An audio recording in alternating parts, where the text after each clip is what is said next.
ఈ వారంలో ధనుసు రాశి వారికి తృతీయంలో రాహు యోగిస్తున్నాడు, సప్తమంలో గురు యోగిస్తున్నాడు, పంచమంలో బుధుడు యోగిస్తున్నారు. 3 గ్రహాలు యోగిస్తున్నాయి. మీరు కనుక బుధవారం రోజున ముఖ్యమైన పనులు స్టార్ట్ చేసి ఖచ్చితంగా విజయం సాధిస్తారు. శుక్రవారం రోజున మనం ముఖ్యమైన పనులు స్టార్ట్ చేస్తే కనుక వ్యతిరేకత ఫలితాలు, ధన నష్టం వచ్చే అవకాశం ఉంటుంది. శివుణ్ణి ఆరాధించండి, మంచి ఫలితాలు ఉంటాయి.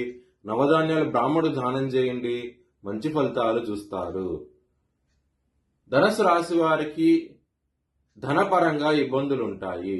12వ స్థానం అధిపతి అయిన కుజుడు 4వ స్థానంలో ఉన్నారు, లాభాధిపతి 6వ స్థానంలో ఉన్నారు.